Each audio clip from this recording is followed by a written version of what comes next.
이제 일부 사람들은 파주로 가자고 막 그런 얘기를 공공연하게. 그거 뭔데? 소리가 안 들려? 에어컨 소리가 너무 커서.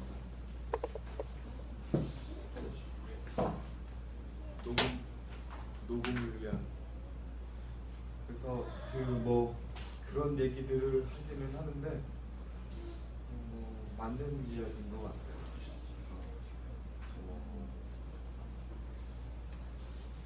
어쩔까 뭐 그런 생각을 좀 안 한 건 아닌데 가만히 그 얘기를 생각해보다 그런 생각을 좀 해봤어. 왜 처음에 일로 자리를 잡았을까?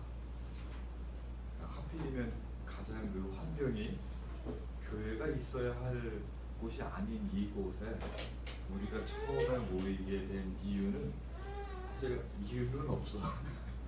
그러니까 처음에 여기 시작했고 그 다음에 그 당시 티원 형제는 아무튼 이곳을 오고 싶어 했고 개인적인 이유도 있고 공적인 이유도 있고 그 다음에 모인 사람들은 그냥 여기에 있다 보니까 이제 오게 된 건데 저는 그런 생각을 좀 했어요. 그 서울에 우리 집이 있지만 서울에서 뭐 무주를 해서 거기서 젊은 친구들 홍대 앞이나 뭐 이런 데서 시작을 하면 출발을 화려하고 좋겠지만 아무리 생각해도 그런 공동체 사람들을 데리고 우리가 시작을 했을 때 참 어려울 거다. 오히려 우리들에게 정말 필요한 건 뭐냐면 이 정도 거리는 그냥 아무런 장애가 되지 않을 만큼, 그러니까 이 정도 거리를 달려와야 될 만큼 자기 영혼이 여기에 오는 일에 절박한 사람들이 모였을 경우에 우리는 뭔가를 할 수 있다고 생각을 했어. 그래가지고 막상 했는데 한 2년 정도 지나면서 중형교회가 됐어. 우리가 이 지방에서 중형교회. 그러니까 뭐 좋은 일인지는 잘 모르겠어. 근데 그만큼 이 안산이라고 하는 이 지역의 그 교회 현실이 그렇다는 거. 여기 보면 이 지역에 10,000명 단위가 넘어가는 교회들이 몇 개가 있어요. 그 밑에 1,000명 단위 교회들이 또 몇 개가 있고 알다시피 안산에 있는 거죠. 그리고 그 다음 밑으로 존재하는 게 이제 100명 단위 몇 개. 그 다음에 그러니까 안산에 교회가 999개가 있는데 그 중에 아마 지금까지 100명 단위 교회를 신 게 내가 기억하기로 200개가 안 될 거야. 그럼 나머지 700교회는 교인이 없는 교회가 더 많다. 그러니까 우리가 중형이 된 게 맞아요. 규모로.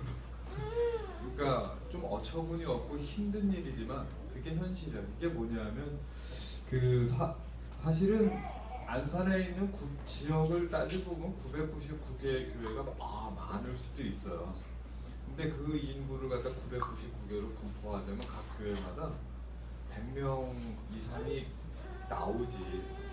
근데 그럼에도 불구하고 그렇지 않다는 거지. 그건 뭐냐면 빨리 끝내래요. 시작도 안 했는데 빨리 끝내라고.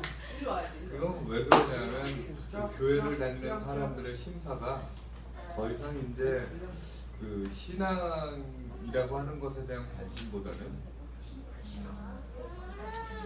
뭐라 그럴까? 그냥 루틴의 일부가 됐어요. 신앙이. 그러니까 교회 안 가면 벌 받을 것 같고, 그러니까 교회 다닌다고 해서 특별히 뾰족한 수가 생기는 것 같지는 않고, 그렇다면 교회 생활 다니면서 뭐 교육 혜택이나 아니면 인맥이나 뭐 여러 가지 것들을 염두에 두다 보면 평신도 입장에서는 작은 교회보다는 큰 교회가 속이 편하고, 가장 또 마음을 편하게 해주는 건 뭐냐면 큰 교회 가면 귀찮게 안 해요. 그러니까 사람들이 와서 이것저것 묻지 않고 이렇게 편안하게 익명성 속에 숨어서 생활할 수 있다. 근데 나는 또 학교에서 사람들을 보면서 무슨 생각을 했냐면 한국 교회의 희망이 사라진 이유 중에 하나는 바로 그런 우리들의 심성 때문에 그렇다. 그래서 뭐 50km를 차를 타고 오건 전철을 타고 오건 달려와서 예배를 드릴 수 있는 사람이 있으면 뭐든지 다 할 수 있겠다고 생각했는데 그것도 나만의 착각이었다는 걸 2년이 지나서 깨닫고 있어. 사실 원래 우리가 50km를 이렇게 달려와서 예배를 드릴 수 있을 때에는 사실 우리가 그 단순히 50km를 달려온다는 것보다 같이 모여서 생각을 공유하고 공부를 하고 책을 읽고 그리고 하는 거였는데, 그래서 우리가 한 2년 정도 지나면 우리가 읽은 책을 저 책꽂이 4개에 이렇게 다 채울 수 있지 않을까. 그래서 비워놓은 거야 저게. 돈이 없어서 안 채워놓은 게 아니고. 근데 뭐 여전히 우리는 그 책 읽는데 굉장히 힘들어하고 어려워하고 있는 것도 사실이고. 근데 뭐 급하게 밥 먹는다고 될 건 아닌 것 같고, 그런 생각을 좀 해봐요. 그러니까 오늘 이 본문에서도 그러잖아. 언약의 귀는 사실은 하나님의 그 힘이 담겨 있는 이스라엘의 광야를 지내오면서 우리들에게 뭐라 그럴까, 가장 큰 힘이 되었을 그런 상징이잖아. 그래서 이스라엘이 전쟁 때마다 그 언약의 귀를 가지고 전쟁터로 갔잖아요. 근데 지난 장에서 우리가 알듯이 엘리의 두 아들들이 이 귀를 메고 나가다가 전쟁터에서 이 귀를 뺏겼어요. 그 뺏기고 난 다음에 이야기예요. 그러니까 그 우리가 신앙이라는 거, 종교라는 걸 갖게 되면 대부분의 많은 사람들이 기대하는 바가 뭐냐면 이 언약의 궤를 메고 전쟁터를 나갔던 이스라엘 사람들이 가지고 있었던 그것을 그대로 갖고 있다는 거예요. 그러니까 원래 그 한국 교회에서 남자와 여자가 예배를 보기 시작한 이유는 굉장히 사뭇 그 충격이에요.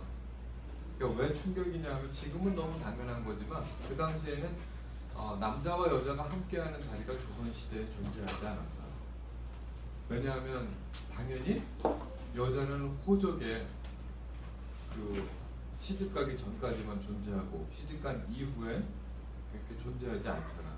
그러니까 그런 사회 구조에서 남자와 여자가 같이 예배를 본다라는 것 자체가 당연히 그 기존에 순응하지 않고 저항하는 거였고, 그 2000년 전에도 마찬가지예요. 남자와 여자가 예배를 본다.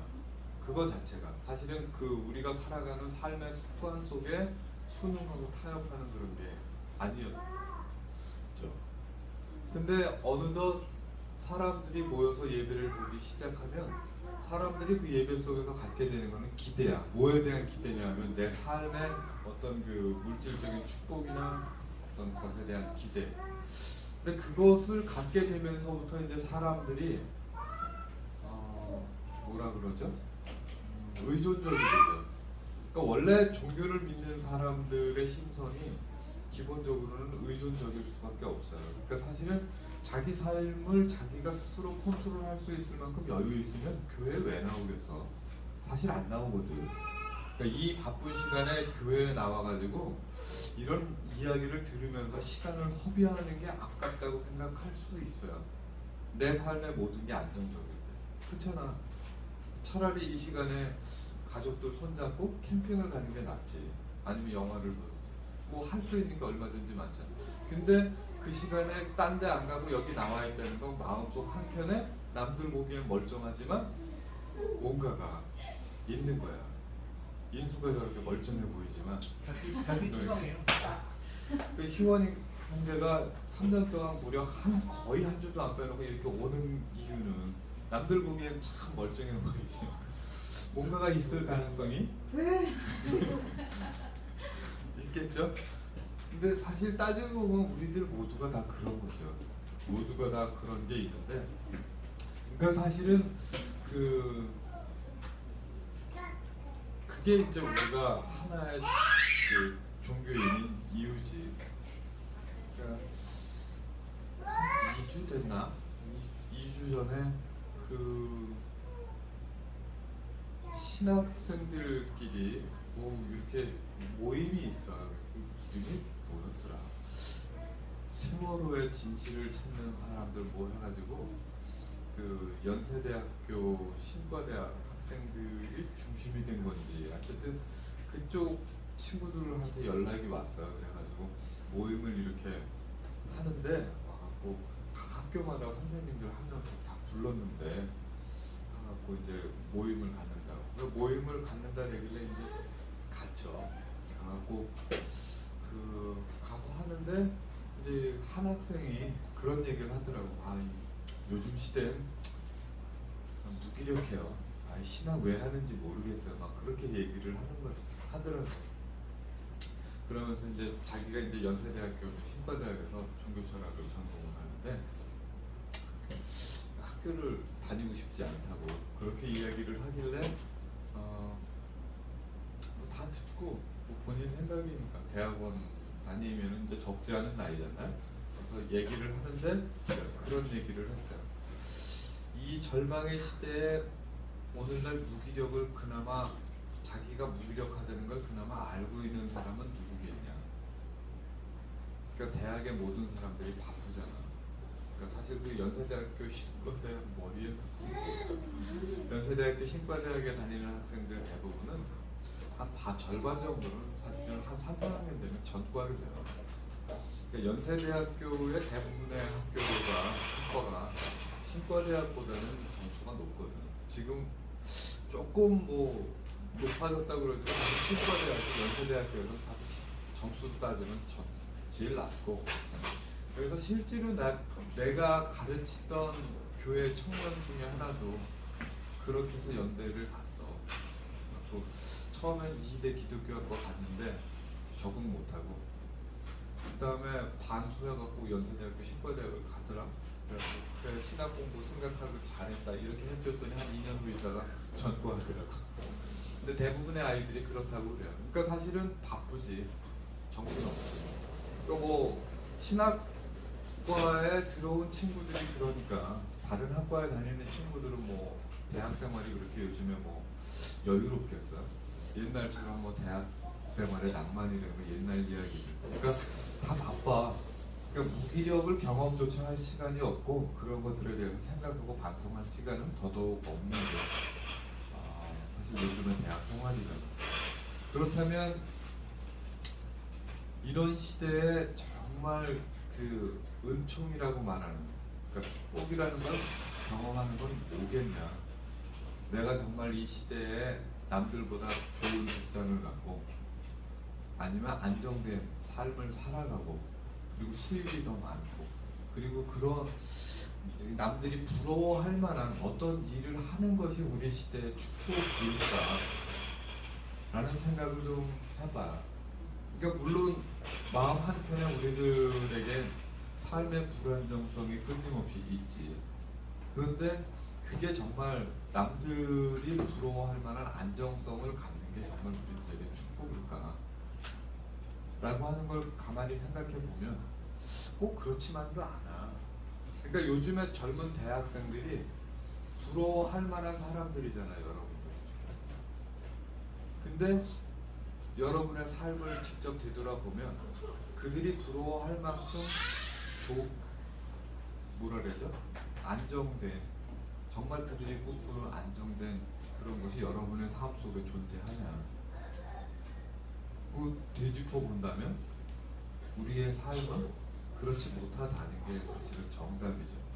그거는 어느 시대가 가도 아마 마찬가지일 거야. 그러니까 남의 떡이 늘 커 보여서 그런 게 아니라 그게 바로 그 자본주의가 우리들의 삶 속에서 끊임없이 만들어내는 이미지죠. 그러니까 거기에 보면 늘 등장하는, 사실은 여기 남자들은 드라마 세계를 기준으로 놓고 보면 남자가 아니야. 직업적으로 일단 거기 드라마 속엔 이런 직업이 없어. 그러니까 그 뭐라 그럴까? 나를 포함해서. 그러니까 드라마 속에 등장하는 남자들의 직업이 보통 그 백수이거나, 그러니까 백수지만 어마어마하게 재산이 많거나, 아니면은 뭐 기획실장이거나, 요즘은 뭐래더라? 무슨 이사나, 그죠? 부사장? 그쵸. 몇 개 직업이 없잖아. 영화 속에 등장하는 그 세계 속에서 그 사람들이 가지고 있는 삶의 세계만을 보고 자란 세대에게는 사실 평범한 그런 삶의 세계가 굉장히 한심하고 무기력하고 그래 보이겠죠. 언약의 귀는 처음부터 우리들에게 삶의 안정성을 보장해주지 않아요. 그리고 신앙은 여러분들에게 삶의 안정성을 부여해주지 않아. 그러니까 삶의 안정성을 희구하는 것은 사실은 어떻게 보면은 사람들의 기본적인 진화론적으로 내장된 기본적인 심성이야. 왜냐하면 정글이라고 하는 그 포식자가 이렇게 돌아다니는 세계에서 내 생명을 보존하고 안정적인 삶을 추구하려는 욕망이 없다면 자살하겠지 다. 유기체가 다 자살할 거 아니야. 그러니까 그런 것으로 빠지지 않게 하기 위해서 죽음의 끝가에 몰려서도 포식자가 쫓아와서 낭떠러지야. 그 끝까지 어떻게 해? 포기하지 않고 달려갈 수 있도록 하는 삶에 대한 욕망을 심어주는 지극히 생물학적인 기본적인 내장된 기제죠. 그런데 그것이 우리를 인간답게 만들어주는 게 아니라 우리는 유기체이면서 동시에 사람이잖아. 그러니까 사람이 삶을 살아간다라고 하는 것은 동물이나 포식자의 세계를 살아가는 게 아니라 인간다움을 만들어갈 수 있는 그런 세계 아니야? 인간다움이란 뭘까? 인간다움이라는 건 우리들에게 기본적으로 내장되어 있는 80%의 유기체적인 본능에 불안정성을 도입하는 거야. 그러니까 우리들이 남들이 살아가는 삶의 습관대로 그대로 살아가면 우리들의 삶은 굉장히 편안해. 그렇다고 위험이 없어지는 건 아니야. 다만 예를 들면 영양의 무리에서 내가 영양의 하나로 태어났잖아. 다른 영양제가 이렇게 가는 대로 늘 따라다니면 가장 확률적으로 안정적이야. 그렇다고 포식자가 없어지는 건 아니야. 왜 그 삶이 편안하냐 하면 생각 없이 살 수 있으니까. 그러나 인간으로 살아간다라고 하는 것은 그 인간이 무리로 살아가는 게 아니라 나만의 삶을 이제부터 독자적으로 생각해 보는 거거든요. 그건 귀찮지. 불안정하지.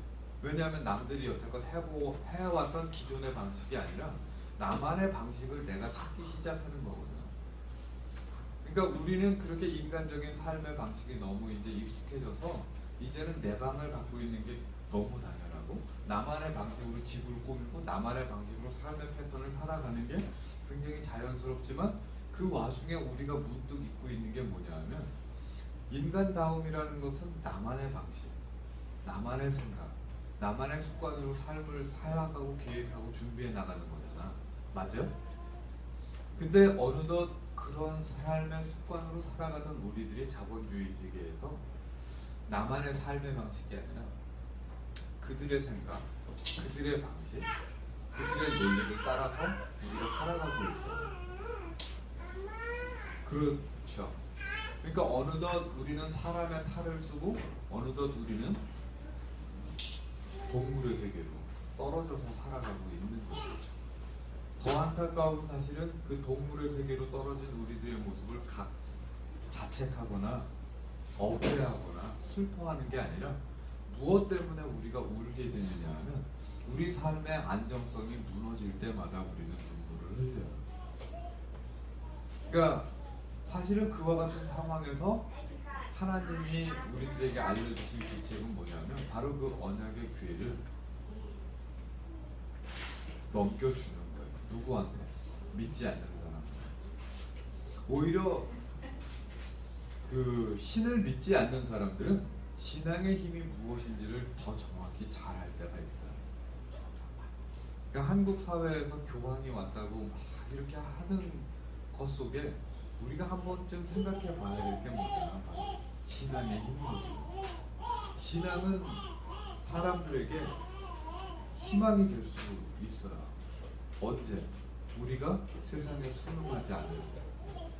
그러니까 보수적인 신앙의 가장 그 장점이랄까 미덕 중에 하나는 세상에 순응하지 않는 걸 끊임없이 강조하는 거죠. 안타까운 건 세상에 순응하지 말라고 그러면서도 가장 자본주의화된 신앙이 또 우리 사회에서는 소위 보수로 지칭되는 신앙이에요. 언제나 그 물질적인 축복을 구원의 표징의 일부로 삼아가니까 사실 가장 자본화된 신앙이죠. 근데 어쨌든 그러한 사고 방식 속에서 우리가 늘 잊고 사는 거는 뭐냐면 언약의 교회가 우리들의 막 곁을 떠났다라고 하는 사실이에요. 이제 우리들이 삶의 안정성을 찾을 수 있는 건 아무것도 없어. 왜냐하면 그것이 바로 우리가 인간의 방식으로 한 인간으로서 우리의 생각을 가지고 교회를 개척하고 우리들의 삶을 생각하기 시작한 대가예요. 그곳에서 우리가 정말로 추구해야 되는 건 뭐냐면 이제 여러분들 스스로가 물어야 돼요. 정말 진정한 삶이 무엇인가? 기독교인으로서 여러분들의 신앙이 정말 절박하다면 기독교 신앙인으로서 내가 이 절망과 불안이 가득 찬 이 시대에 내가 무엇을 가지고 살아가고 내 방식을 찾아갈 것인가 라고 하는 걸 진지하게 생각할 수 있는 시간을 여러분들이 스스로 만들어 가야 된다라고 하는 거예요. 그래서 우리 교회는 통성기도를 부정하는 게 아니라 안 하는 이유예요. 그거보다 먼저 해야 될 게 뭐냐면 우리 삶에 대한 성찰이야. 내 삶을 어떻게 해야 될 건지에 대한 생각이 먼저 앞서 있지 않으면 수없이 하는 많은 기도가 무효인 거죠. 그러니까 내 삶에 대한 어떤 그 방향성이나 그 고민이 앞서지 않은 채 기도만을 반복하는 거, 그리고 전도만을 계속해서 하는 거, 그것은 무효한 거죠. 그러니까 우리의 삶에서 이 언약의 교회라고 하는 건 어떤 역할을 감당할 것이냐, 나는 그런 역할을 감당해야 한다고 생각해요. 언약의 교회를 마음속에 담아두고 그것을 붙들고 끊임없이 기도하는 이 삶의 양식을 오늘 본문은 우리들에게 뭐라고 얘기하냐면 버리라고 이야기를 해요. 그러니까 엘리의 아들들이 신앙인으로서의 삶이 뭐였어요? 왜 제사장이라는 직업이 이스라엘이라고 하는 곳에 처음에 생겼어요? 그것은 고아와 과부와 나그네들을 위한 처소를 마련하는 거야. 그리고 죄를 범한 사람들에게 도피성을 만들어줘서 그 사람의 죄가 영원히 낙인이 찍히는 것을 방지하는 게 바로 그 제사장이 머무는 도피성의 역할이잖아. 맞아요? 그러니까 우리 시대 우리 교회는 사실 그런 역할을 감당할 만한 능력이 아직 안 되지만, 그러나 그것을 잊어먹어서는 안 되는 거죠. 그러니까 그것을 잊지 않도록 끊임없이 다른 사람들에게 말하는 역할을 감당해야 되는데 우리들에게는 사실 그런 여유가 없어요. 그게 이제 하나의 자책이긴 하지만 오늘 우리 시대에 나는 여러분들이 그런 생각을 해봤으면 좋겠어요. 그러니까 우리들의 삶이 무기력하고 우리의 삶이 가난하고 우리의 삶이 한편으로 남들보다 모자라다면 여러분이 이 시대에 축복이 되는 건, 내가 어떤 그 은혜가 되는 건 내가 그렇게 무기력하기 때문이다. 그 무기력함을 깨닫고 생각할 수 있다라고 하는 것이 우리 시대엔 역설적으로 가장 큰 희망이다. 왜? 대부분의 사람들은 그런 무기력감을 느끼지조차 못하고 지나가니까 120일이 지나가는 거야. 사실 이 120일이 지나가면서 아무런 조치가 이루어지지 않을 수 있는 힘은 그것을 갖다가 아무렇지도 않게 무감각하게 여길 수 있는 나머지 절반의 사람들이 거기에 동조하고 있기 때문이거든요. 그러니까 그 절반의 무기력한 사람들을 가가지고 우리가 어떻게 적으로 규정하고 수고 꼴통이라고 규정하고 그 사람들을 갖다 무찌르고 혼내고 그럴 수 있는 거는 그들의 패러다임이잖아. 그들과 더불어서 함께 가는 세상에서 우리가 희망을 가질 수 있는 마지막 힘은 뭐겠어? 그것은 결국은 생각을 공유하고 그 생각이 가지고 있는 논리를 가지고 이야기하고 퍼뜨려 나갈 수 있는 힘이거든. 그것은 결국은 생각하는 힘이죠. 우리 시대의 그 무기력이라는 걸 생각할 수 있다는 건 굉장히 큰 힘이에요. 그리고 그 생각의 힘이 세상을 바꾼다고 말한 건 내가 아니고 누굴까? 우리 시대의 이 소비 자본주의 시대의 가장 큰 힘의 상징인 저거 만든 그게 바로 스티브 잡스의 이야기야. 생각이 세상을 바꾼다. 내 얘기가 아니고. 그러면 오히려 오늘 우리가 이렇게 무기력함을 같이 경험할 수 있고 언약의 괴를 뺏기는 체험을 우리가 할 수 있는 그 힘이 바로 우리를 이 시대로부터 구원할 것이다. 그리고 그 구원은 우리들이 생각하듯이 물질적인 축복과 안정성을 부여하는 구원과는 분명히 다를 것이다 라고 하는 것을 우리가 같이 8월 17일날 이 주일날 여러분들과 같이 생각을 한번 나눠봤으면 좋겠다는 생각을 합니다. 기도하겠습니다. 하나님, 많은 사람들이 이 시대를 절망의 시대라고 이야기를 합니다. 많은 사람들이 이 시대 앞에서 그 절망에 좌절하고 주저앉기 싫어서 분노하는 시대가 되기도 했습니다.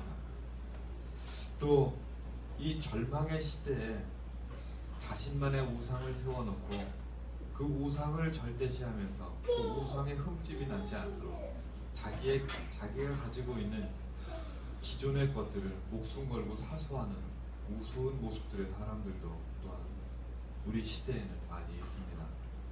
지나간 과거에 사로잡혀서 지나간 과거의 생각을 현재에 부여하면서 그것을 갖다가 잊어서는 안 된다고 고집스럽게 요구하는 사람들도 있습니다. 주님, 어떤 것을 주장하고 어떤 것을 말하든지 간에 언약의 괴가 우리들의 시대에 블레셋 사람들의 손에 넘어갔다라고 하는 사실을 먼저 깨닫는 사람이 이 시대의 희망임을 우리는 오늘 본문을 통해서 다시 한번 생각합니다. 주님, 이 무기력한 시대에 이 무기력과 좌절과 분노를 느끼지 못하고 지나가는 우리들의 마음이 가장 큰 저주일 수 있습니다. 주님, 사람들의 아픔을 아픔으로 느끼지 못하고 아파하는 사람들의 눈물을 슬퍼하지 못하고 그리고 절망하는 사람들의 그 마음을 느끼지 못할 때 우리는 더 이상 사람이 아닌 사람보다 못한 그러한 삶을 살아가는